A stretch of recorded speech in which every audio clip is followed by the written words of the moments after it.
ready to unlock some secrets to a happier life. Oh, I love it. We're diving deep Yeah. into the happiness formula today Yeah. by Christine Michaelis. You've provided some really interesting excerpts from the book, and Yeah. I'm excited to unpack its wisdom together. Yeah, me too. I'm fascinated by Hmm. Michaelis's approach. She doesn't just like throw around vague ideas about happiness. Right. She backs it up with scientific research, philosophical insights, practical techniques you can actually use. It's like a happiness toolkit. It is, yeah. I love how she starts by distinguishing between happiness and joy.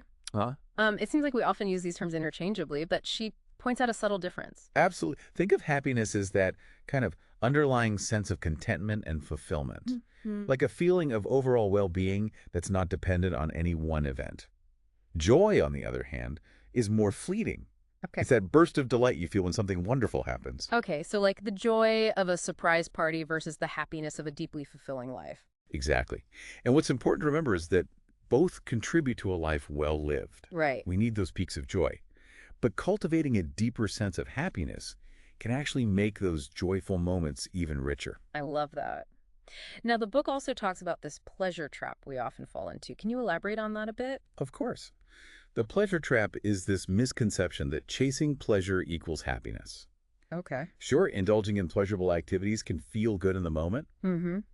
but it often leads to kind of fleeting satisfaction Hmm. and can even be detrimental in the long run. True, lasting happiness comes from living a life aligned with your values and purpose. So mindlessly scrolling through social media for a quick dopamine hit, that's not the same as, say, volunteering for a cause you're passionate about. You got it. Right. It's about finding activities that provide a kind of deeper sense of meaning and fulfillment, Right. not just fleeting pleasure. That makes a lot of sense. And speaking of different perspectives on happiness, I was intrigued by Michaelis's exploration of happiness through a Buddhist lens. It's a really interesting perspective. Buddhism emphasizes mindfulness, self-awareness, and the understanding that everything is impermanent, Yeah. even our feelings. Right. They don't view happiness as a constant state of elation, but rather a balanced perspective on life's ups and downs. So it's not about clinging to those happy feelings, but accepting that, like everything else, they're temporary. Precisely. Right. This ties into the Buddhist concept of impermanence. Okay. When we can accept that both joy and sorrow are fleeting, we're less likely to cling to either extreme and more likely to find a sense of peace within ourselves. It's about finding that sense of equilibrium amidst life's, Yeah. inevitable ebb and flow. Now, I also noticed that the book mentions Ubuntu. Can you shed some light on what that is and how it relates to happiness? Ubuntu is a beautiful African philosophy that emphasizes interconnectedness. Okay. It's that powerful idea that I am because we are. Our happiness is inextricably linked to the well-being of those around us. So it's about recognizing that we're all part of a larger community and that our actions have ripple effects. Exactly. It's about understanding that true happiness involves compassion, empathy, Okay. and contributing to the well-being of others.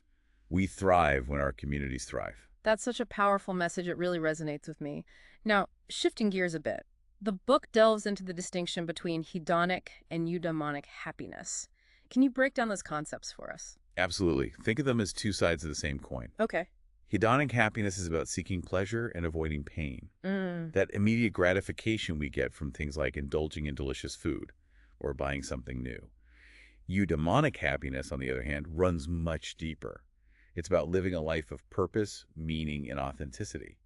So hedonic happiness might be that sugar rush from a donut, while eudaimonic happiness is the deep satisfaction of pursuing a meaningful career.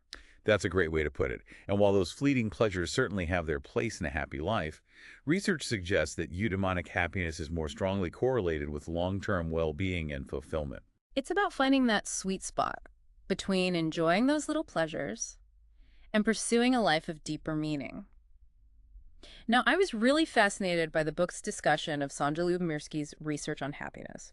She breaks it down into three main influencing factors. That's right. Right. Lyubomirsky's research suggests that about 50% of our happiness is predetermined by our genes, our sort of baseline happiness level, so to speak. But here's the empowering part. Around 40% is influenced by our intentional thoughts and actions. So even if we're not naturally those like super cheerful morning people, we can still cultivate happiness and well-being through Absolutely. our choices and actions. That's the beauty of it. Okay. And then the remaining 10% is influenced by external circumstances, which we often have little control over. It's comforting to know that those external factors don't hold as much weight as we might think. Exactly. And this is where the book delves into the concept of synthetic versus natural happiness, which I think you'll find quite interesting. Okay, I'm all ears.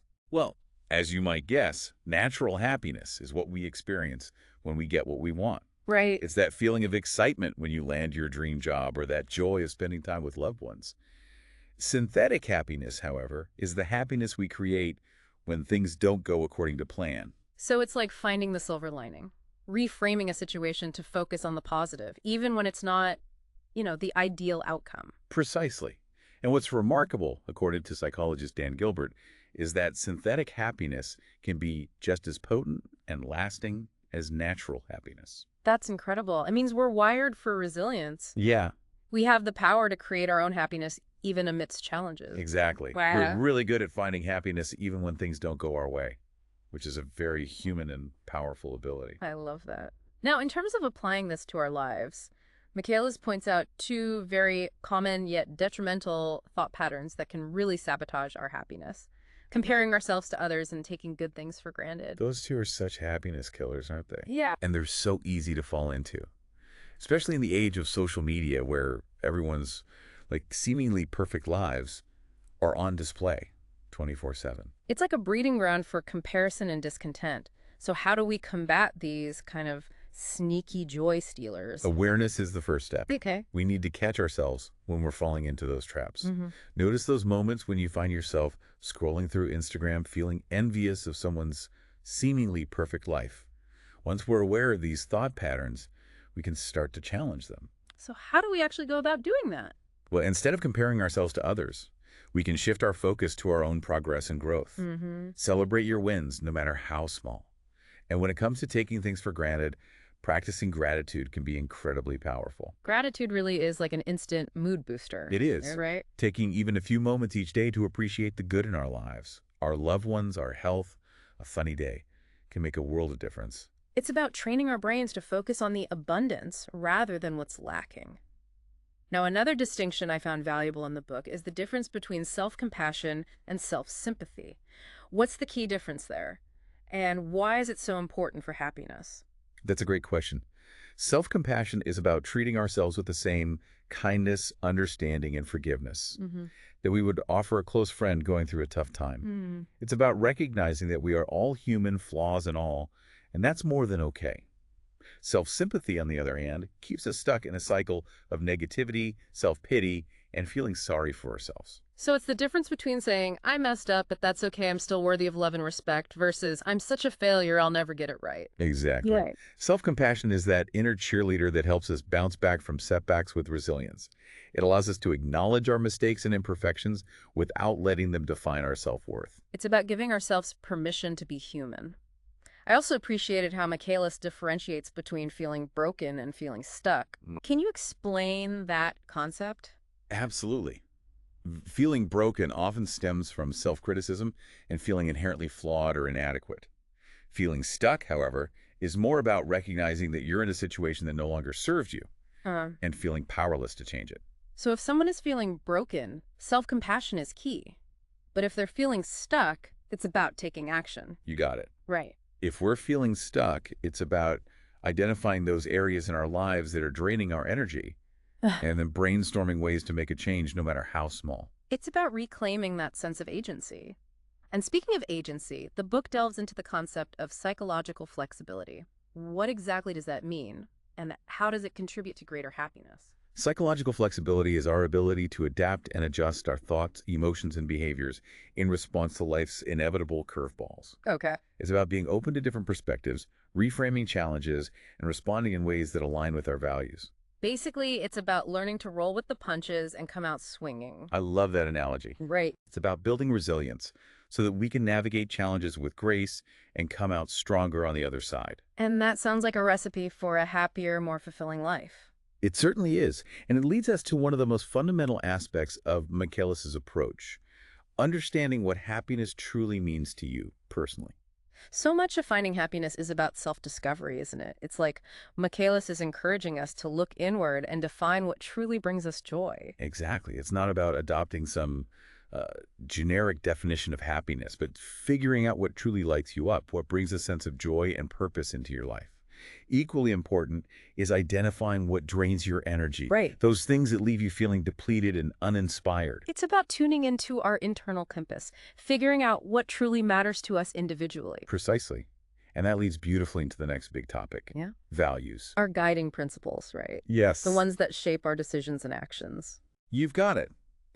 Michaelis emphasizes the importance of defining your values because they act as a compass, guiding us towards a life that feels authentic and meaningful. It's like having a personal mission statement that helps you navigate through life's choices. It is. Once you have a clear understanding of your values, it becomes easier to make decisions that are in alignment with your true self. You're less likely to get caught up in external pressures or expectations because you have that internal compass guiding you. It's about living intentionally, making choices that resonate with your core beliefs. That makes a lot of sense. But I think a lot of us struggle with actually putting this into practice. The book talks about bridging the knowing-doing gap, which feels very relevant here. What's that all about?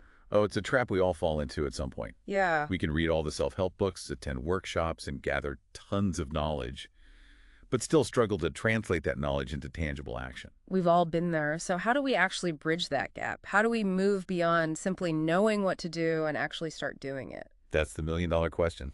Right. Michaelis stresses that knowledge alone isn't enough.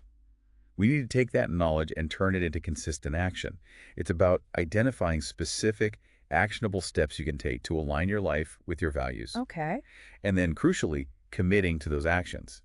Easier said than done sometimes. Where do we even begin? It can feel overwhelming, Mm. but the book offers a variety of strategies to help us bridge that gap. One of the most important, cultivating a positive mindset. Okay, so when we talk about positivity, are we just talking about looking at the world through rose-colored glasses and pretending everything is perfect? Not at all. Okay. It's about recognizing that challenges and setbacks are a part of life, but choosing to focus on the possibilities rather than dwelling on the negative. Mhm. It's about reframing those negative thoughts and focusing on what you can control. And of course, practicing gratitude plays a big role here. Right, it's about training our brains to be more optimistic and solution-oriented. Exactly. And the cool thing is that this shift in perspective can have a ripple effect on every area of our lives, our relationships, our work, even our physical health. Which brings us to the next big topic, the often overlooked link between physical health and happiness. It's not just about looking good, it's about feeling good too. Absolutely. Right. Our physical health plays a huge role in our overall well-being, including our happiness levels. Getting enough sleep, nourishing our bodies with healthy food, Mm. and moving our bodies regularly can have a profound impact on our mood, energy levels, and resilience to stress. It's that mind-body-spirit connection. Exactly. Taking care of one nourishes the others. And speaking of feeling energized, the book also highlights the importance of pursuing meaningful goals. There's something so motivating about having something to strive for, something to look forward to. Precisely. Having goals gives us a sense of purpose and direction. The key, according to Michaelis, is to set goals that are aligned with your values. These goals should excite you and resonate with your core beliefs, Okay. not just external measures of success. So it's not just about climbing the corporate ladder or achieving some, arbitrary definition of success, but about identifying what truly motivates you, what gets you out of bed in the morning. You've got it. And these goals don't have to be massive, life-altering endeavors. They can be smaller, more personal aspirations too, Okay. like learning a new skill, deepening a relationship, or making time for a hobby you love. It's about finding those things that light you up, those things that bring you genuine joy and fulfillment. Now, on a similar note, the book also emphasizes the importance of being open to new experiences. Why is that so vital for happiness? Trying new things, stepping outside of our comfort zones can be incredibly rewarding. Mm. It allows us to expand our horizons, learn and grow, discover hidden talents, and even stumble upon new passions we never knew we had. It's about embracing that sense of adventure, Yes. that willingness to explore the unknown and see where it leads you. Exactly. And those new experiences don't have to be grand, life-changing events. Trying a new restaurant, taking a different route to work, signing up for that pottery class you've been eyeing, these can all shake things up and lead to unexpected joy. It's about injecting a little novelty into our lives, keeping things interesting. Now, I'd love to dive a bit deeper into the science behind happiness. The book mentions neuroplasticity. Can you explain what that is and how it relates to our ability to cultivate happiness? Neuroplasticity is a fascinating concept. Yeah. It refers to the brain's incredible ability to change and adapt throughout our lives. What's mind-blowing is that we can actually rewire our brains for happiness through specific practices. And one of the most potent is mindfulness meditation. So it's not just about feeling good in the moment, but actually changing the physical structure of our brains. That's right. Studies have shown that regular mindfulness practice can increase activity in the areas of the brain associated with positive emotions. It can also decrease activity in the amygdala, which is like the brain's fear center. So we can literally train our brains to be calmer and more receptive to positive emotions. It sounds like science fiction, but it's real. It is. And it's not just about formal meditation either. Michaelis explores a whole range of techniques to rewire our brains for happiness, from practicing gratitude to a technique called anchoring positive emotions. Anchoring. That sounds intriguing. Tell me more about how that works. Anchoring is a technique often used in neuro-linguistic programming, or NLP. Okay. It involves associating a specific touch, sound, or gesture with a positive feeling or memory. You're essentially creating a mental shortcut to access those positive emotions whenever you need them. So, for example, if you have a memory that always brings a smile to your face, you could associate it with a certain gesture, and then whenever you make that gesture, you instantly tap into those feelings of happiness. Precisely. It's like having a little toolkit of happiness triggers at your fingertips. That's amazing. And I imagine that could be a really powerful tool for shifting your mindset, especially when you're feeling down or stressed. Absolutely. And speaking of things that can influence our happiness levels, the book brings up this interesting concept called the affluence paradox. Okay, the affluence paradox. What's that all about? It's the idea that wealth doesn't necessarily equate to happiness, despite what we're often led to believe. So money can't buy happiness. Well, it can certainly contribute to a sense of security and comfort, which are important. Hmm? But research has actually shown that beyond a certain point, having more money doesn't really translate to feeling happier or more fulfilled. So there's a point of diminishing returns. At a certain point, more money doesn't equal more happiness. Exactly. In fact, studies have found that people who prioritize time over money, Uh-huh. valuing experiences and personal growth over material possessions, tend to report higher levels of happiness and life satisfaction. It's about investing in those things that truly matter, those things that enrich our lives and bring us joy. Precisely. Yeah. Which brings us to the importance of cultivating healthy habits. We all know on some level that we should be eating well, exercising, and getting enough sleep. But how do these seemingly basic habits actually contribute to our overall happiness? It's all connected. Healthy habits create an upward spiral of well-being. When you prioritize your physical health, you have more energy, you're more resilient to stress, and you generally feel better about yourself, both physically and mentally. All of this contributes to a greater sense of happiness and well-being. It's about creating a strong foundation for happiness. And part of that foundation, it seems, is recognizing the power of experiences. Absolutely. Experiences, unlike material possessions, tend to bring us more lasting happiness and fulfillment. Right. They create memories we can cherish for years to come, provide opportunities for personal growth, broaden our perspectives, and help us forge deeper connections with others. So a weekend getaway with friends or a solo backpacking trip through Europe is more likely to boost our happiness in the long run than buying the latest gadget or a fancy car. Exactly. There's actually a fascinating neurological reason for this.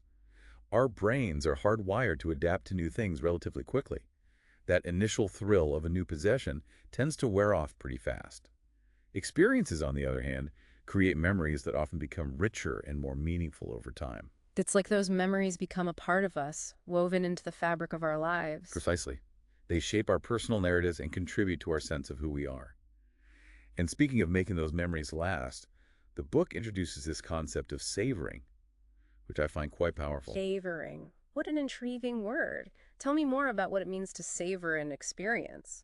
Savoring is all about being intentional with how we experience positive moments. Okay. It's about slowing down, being present, and fully immersing ourselves in those experiences as they unfold, rather than letting them pass by without a second thought. So instead of like mindlessly scrolling through our phones during a beautiful sunset or rushing through a delicious meal, we should be fully present, engaging all of our senses and appreciating that moment to its fullest. Exactly. And the great thing is that savoring doesn't have to be reserved for those big, extraordinary experiences. It's something we can practice in our daily lives. Yeah? Whether it's truly savoring that first sip of coffee in the morning or being fully present and engaged in a conversation with a loved one. It's about finding those little micro moments of joy throughout our days and milking them for all they're worth. Mm. Now, shifting gears a bit, the book also spends some time discussing the importance of kindness. It might seem obvious, but can you speak to why being kind is such a happiness booster? Kindness is like a happiness boomerang. Right. When we do something kind for someone else, it not only benefits them, Yeah. it also creates a ripple effect, boosting our own happiness and So well-being. it's a win-win. Yeah, And those acts of kindness don't have to be grand gestures. exactly. Even small, seemingly insignificant acts of kindness can make a world of difference, both for the recipient and for ourselves. Holding the door open for a stranger, offering a genuine compliment, donating to a cause you care about. These little acts can brighten someone's day and give you that warm, fuzzy feeling inside. It's about spreading a little bit of sunshine wherever we go. Now let's talk about another crucial ingredient in the happiness formula, social connection. I think most of us intuitively know that relationships are important, but I'm curious to hear what science has to say about the link between our social lives and our happiness levels. It turns out social connections are absolutely essential to our well-being.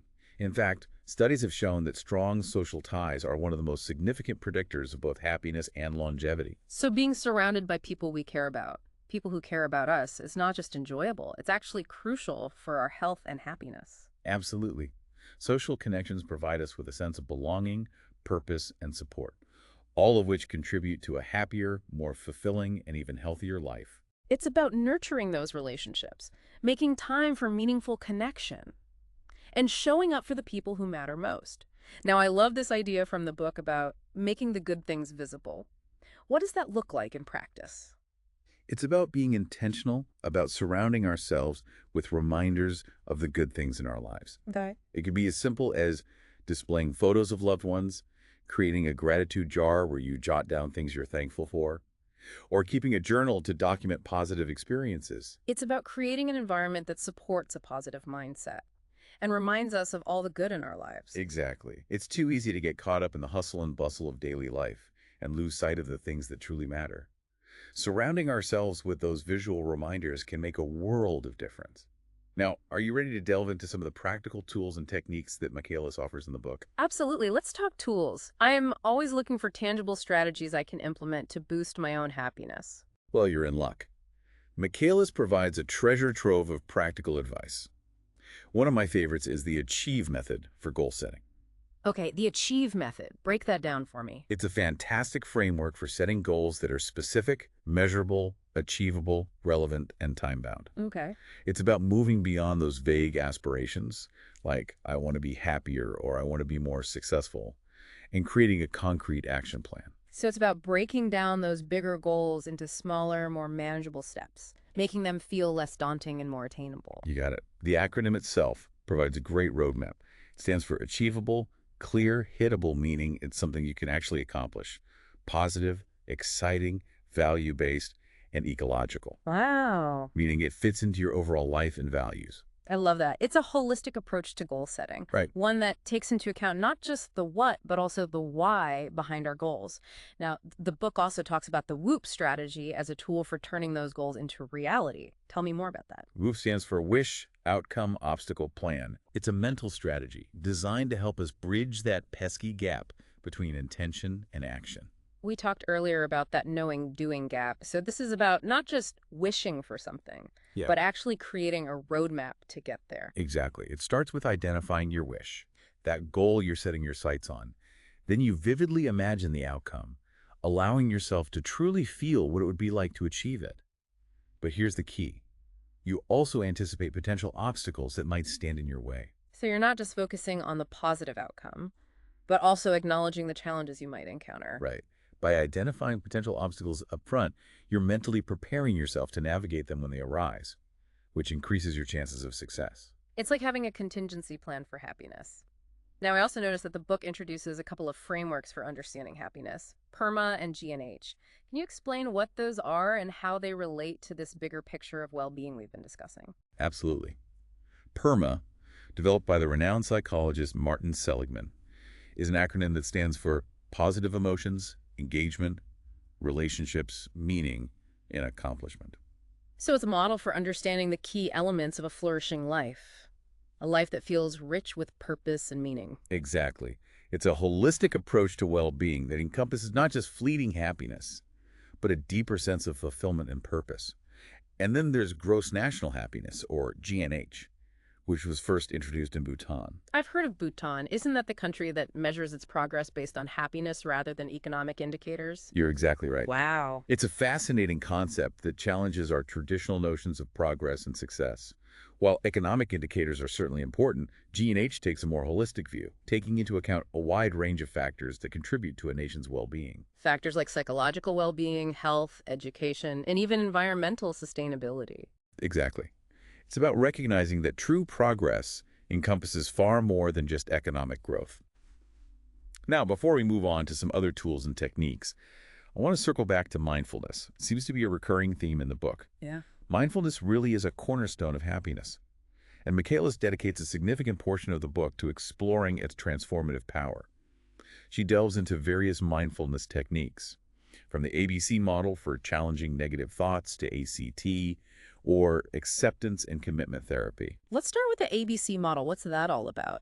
ABC stands for adversity, belief, and consequence. Okay. It's a cognitive behavioral therapy technique that helps us to become more aware of our thought patterns and how they influence our emotions and behaviors. So it's about understanding how those automatic thoughts, especially the negative ones, can really hijack our happiness if we're not paying attention. Exactly. It's about recognizing that our thoughts are not always facts, and we have the power to challenge and reframe them. That's where the consequence part comes in. Our thoughts have the power to shape our experiences, for better or worse. Precisely. And then there's ACT, acceptance and commitment therapy, which, as the name suggests, encourages us to approach difficult thoughts and feelings with a sense of acceptance rather than resistance. So instead of trying to suppress or avoid uncomfortable emotions, we acknowledge their presence and choose how we want to respond. You've got it. It's about learning to make room for those uncomfortable emotions without letting them dictate our actions or define our experience. That's incredibly empowering. I can see how that shift in perspective could be incredibly freeing. Now, the book also delves into the work of Dr. Kristen Neff, a leading researcher in the field of self-compassion. Dr. Neff's work is truly groundbreaking. She's identified 3 core components of self-compassion: self-kindness, common humanity, and mindfulness. Okay, so break this down for me. What does it look like to practice self-compassion through these 3 lenses? Self-kindness is about treating ourselves with the same care, understanding, and forgiveness that we would offer a close friend. It's about silencing that inner critic and cultivating a more supportive, nurturing inner voice. Common humanity reminds us that we're all in this together. Right. We all experience challenges, setbacks, and imperfections. It's part of the human experience. It's that sense that you're not alone in your struggles. Everyone experiences difficulties at some point in their lives. Exactly. And then mindfulness, as we've discussed, is about being present with our experience, observing our thoughts and feelings without judgment. It's about meeting ourselves where we are, with acceptance and compassion, rather than beating ourselves up for our perceived shortcomings. Now, let's talk about some of the other practical exercises and tools that Michaelis provides in the book. I'm particularly intrigued by these non-to-do lists she mentions. Non-to-do lists can be incredibly liberating. Okay. It might seem counterintuitive, but they're essentially a list of things you're giving yourself permission to say no to. It's about setting boundaries and protecting your time and energy. So it's about identifying those activities, commitments, or even thought patterns that are draining your energy or don't align with your values, and giving yourself permission to opt out. Exactly. It's about making space for the things that truly matter, the things that bring you joy, energy, and a sense of fulfillment. I love that. What a great way to reclaim your time and energy. Now, I'm also a big fan of aromatherapy, so I was excited to see that Michaelis mentions it as a tool for relaxation and stress reduction. Aromatherapy can be incredibly powerful. It can. Certain scents can evoke powerful memories, Yeah. shift our mood, and even create a more relaxing and inviting atmosphere. It's amazing how certain scents can instantly transport us back to a specific time or place, evoke certain emotions, Yeah. or simply create a more calming environment. It's incredible. And the beauty of aromatherapy is that it's so easy to incorporate into your daily routine. Whether it's adding a few drops of essential oil to your bath, using a diffuser in your home or office, or even just taking a few moments to inhale the scent of a freshly cut flower. It's about finding those little moments of sensory pleasure throughout your day. Now, in addition to aromatherapy, Michaelis also highlights the importance of integrating mindful moments into our daily routines. Absolutely. She encourages us to bring that present moment awareness to even the most mundane activities, like brushing our teeth, showering, or eating our meals. It's about slowing down, engaging our senses, and really being present in those everyday moments that we often rush through on autopilot. You got it. And she also recommends incorporating practices like mindful breathing, mindful walking, and even mindful movement into our days, Hmm. whether it's a yoga class, a walk in nature, or simply taking a few minutes to stretch and move our bodies consciously. It's amazing how bringing awareness to those little moments can transform them from mundane to mindful. It's about finding opportunities for presence and awareness throughout our day, no matter how busy our schedules might be. I also love her suggestion to practice gratitude visits. It's going to be incredibly powerful. A gratitude visit is simply an act of expressing gratitude directly to someone who has made a positive impact on your life, Yeah. whether it's a family member, a friend, a mentor, or even a stranger. It's about taking the time to acknowledge and appreciate the people who enrich our lives, and it doesn't have to be a grand gesture. Exactly. It could be a simple handwritten note, a phone call to say thank you, or even a face-to-face conversation expressing your appreciation. What matters is the intention behind it. Now, in addition to these broader strategies, Michaelis also includes a variety of specific exercises and meditations in the book. What are a few that stand out to you? There are so many gems. She includes a powerful visualization exercise where you vividly imagine yourself taking action towards your goals with confidence and ease. Visualizations are such a powerful tool. They are. Our brains have a hard time distinguishing between what's real and what we vividly imagine. So visualizing ourselves succeeding can actually pave the way for real-life success. Absolutely. Yeah. And she also includes a reflective meditation for processing emotions, gaining clarity, and cultivating a deeper understanding of ourselves. I love that she provides both active and more introspective practices. It's about finding what works best for you and incorporating a variety of techniques into your happiness toolkit. What else? She also provides a range of breathing exercises, which are fantastic for calming the nervous system and reducing stress. There's the 7-11 breath, which involves inhaling for a count of 7 and exhaling for a count of 11. And there's the 3-minute breathing space, a quick but effective practice for grounding yourself in the present moment. Breathing exercises are like a reset button for our nervous systems. Yeah. I've found them to be incredibly helpful in moments of stress or anxiety. They're so simple, yet so effective. And then she dives into practices like mindful movement, body scan meditations, and loving kindness meditations, all of which are wonderful for cultivating greater presence, compassion, and a sense of peace. It's like she's provided a whole menu of options, something for everyone, regardless of their experience level or preferences. Precisely. And as if that weren't enough, Michaelis also provides a list of apps and resources to support you on your happiness journey. She truly has thought of everything. I'm curious to hear more about some of those resources. For example, what is Friday Pulse? Oh, it's a fascinating platform. It was founded by Nick Marks, an expert in workplace happiness and well-being. Okay. It's a tool that organizations can use to measure and improve employee happiness and engagement. So it's about creating a more positive and supportive work environment, recognizing that happy employees are often more engaged and productive employees. Exactly. It's about shifting workplace culture from a place of stress and burnout to a place where people feel valued, supported, and excited to show up every day. That makes a lot of sense. What other resources does she recommend? She suggests exploring the VIA Character Strengths Survey, Okay. which is a great tool for identifying your unique strengths. I've heard of that. It's about understanding your innate talents and abilities, and then finding ways to leverage those strengths in your personal and professional life. Exactly. It's about figuring out what makes you tick and using that self-knowledge to create a more fulfilling and authentic life. It's so empowering to realize that we have more control over our happiness than we often think. It really is. And that brings us to the heart of what Michaelis so beautifully conveys in the happiness formula. Which is? Happiness is an inside job. It's not something that just happens to us. It's something we actively cultivate through our choices, our habits, and our mindset. It's about taking ownership of our own happiness rather than waiting for it to fall into our laps. Precisely. And just like any other skill worth developing, it requires effort, practice, and a willingness to experiment and find what works best for us. And a little self-compassion along the way. Oh, absolutely. It's a journey, not a destination. Exactly. There will be ups and downs, twists and turns, But that's all part of the process. Mhm. The key is to keep showing up for ourselves, keep learning, keep growing, and keep experimenting with these different strategies Good. until we find what resonates. It's about creating a personalized happiness toolkit, drawing from the wisdom of science, philosophy, and practical techniques. And remembering that it's okay to ask for support along the way. We don't have to do this alone. Right, there are so many resources available to help us. Books, podcasts, therapists, coaches, all ready to support us on this journey to greater well-being. And of course, we highly recommend Christine Michaelis's The Happiness Formula as a starting point. It's packed with evidence-based strategies, inspiring insights, and practical tools to guide you. It's like having a personal happiness coach right there in your hands.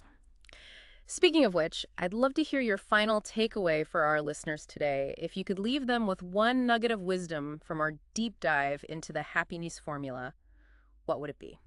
What a great question. If I had to choose just one, I'd say this. What small step can you take today to move closer to the life you envision for yourself? A life filled with greater happiness, purpose, and fulfillment. I love that it doesn't have to be some grand life-altering action. It could be as simple as practicing gratitude for 5 minutes, reaching out to a friend you haven't spoken to in a while, or trying out one of those breathing exercises we talked about. Exactly. The important thing is to start somewhere and keep that momentum going. Right. Remember, even small steps, taken consistently over time, can lead to incredible transformations. So true. And with that inspiring thought, we'll wrap up this deep dive into the happiness formula. We hope you've enjoyed exploring these powerful strategies with us and, most importantly, that you'll walk away feeling empowered to create a happier, more fulfilling life for yourself. Until next time, keep seeking, keep growing, and keep choosing happiness.